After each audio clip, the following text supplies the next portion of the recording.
Hi, good day.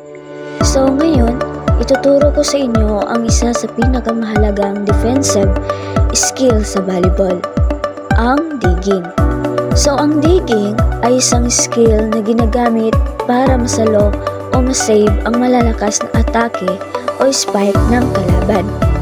Kapag marunong mag-dig ang isang player, mas tumatagal ang rally at mas may chance ang team na makabawi ng play at makapuntos. Ano ang kahalagahan ng digging? So mahalaga ang digging dahil ito ang unang depensa ng team laban sa malalakas na spikes. Kapag maganda ang dig, mas madaling maipapasa ang bola sa sitter at makakagawa ulit ng attack ang team. Ngayon, ituturo ko sa inyo ang tamang paraan ng digging step by step. Step 1, ready position. So una, kailangan lagi tayong nasa ready position. Bahagyang nakabend ang tuhod, naka-open ang paa, dapat shoulder width apart, at bahagyang nakayuko ang katawan. Relax ang kamay, nakapokus ang mata sa bola.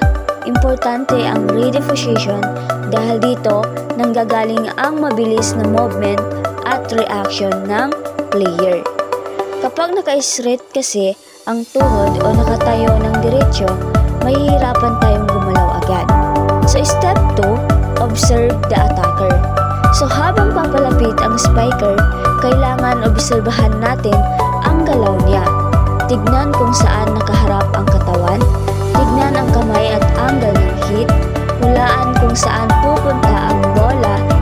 Sa volleyball, importante ang anticipation o paghuhula sa galaw ng kalaban para makapwesto agad. Step 3, proper footwork. Kapag alam mo na kung saan pupunta ang bola, mabilis na gumalaw gamit ang tamang footwork. Small quick steps lang, huwag tumalon agad, panatilihing mababa ang katawan.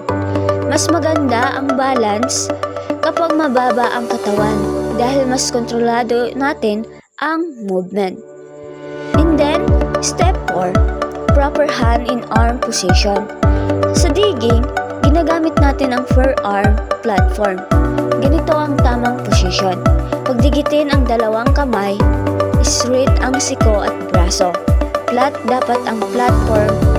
Relax pero firm ang katawan.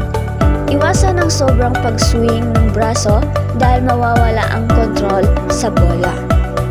Step 5, contact with the ball. Kapag paparating na ang bola, iharap ang platform sa bola. Gamitin ang legs para iangat ang bola.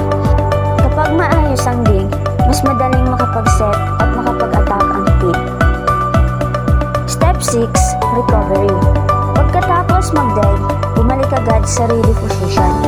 Maganda sa next play, huwag tumigil sa paggalaw sa volleyball. Mabilis ang flow ng laro kaya dapat laging handa. Huwag puro braso lang ang ginagamit. Panatilihing kontrolado ang katawan. Ang goal natin ay maipasa ng maayos ang bola sa sitter o teammate. At yun ang tamang basic step sa volleyball digging.